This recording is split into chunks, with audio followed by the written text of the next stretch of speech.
कौवा होता है। कौन होता है? तो वो उड़ रहा होता है, उनपे उसे क्या लगती है? प्यास लगती है। तो प्यास पानी की तलाश में इधर उधर उड़ रहा होता है। तभी वो एक बाग में एक मटका देखता है। क्या देखता है? मटका। और लेकिन उस मटके में पानी बहुत ही कम था। पानी का जल स्तर था वो बहुत ही कम था।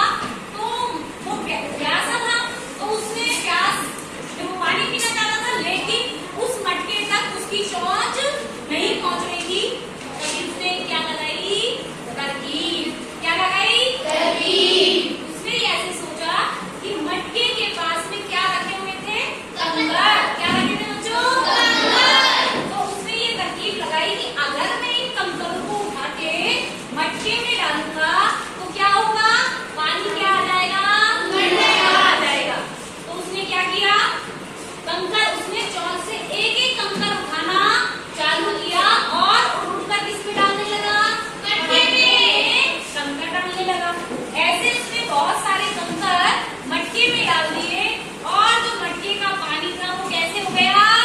ऊपर आ गया। ठीक है, पानी कहाँ आ गया बच्चों? ऊपर। और उसने क्या कर लिया? पानी पी लिया। अब देखिए, इस कहानी से हमें ये पता लगता है कि अगर विपरीत परिस्थितियों में या मुसीबत के समय हमें धैर्य से काम लेना चाहिए। ठीक है, कैसे काम लेना चाहिए? धैर्य से।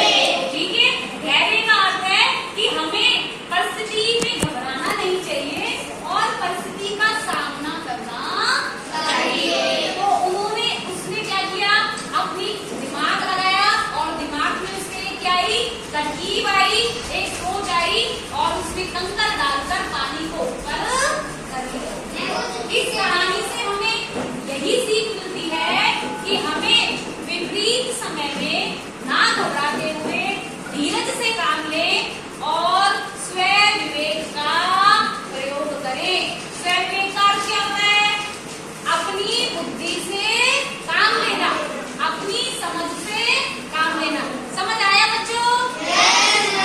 तो हमें इस कहानी से क्या सीख मिल रही है? कि हमें धैर्य से काम लेते हुए अपनी समझ का प्रयोग करना चाहिए।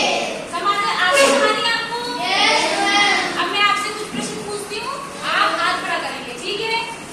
प्यासा कौन था?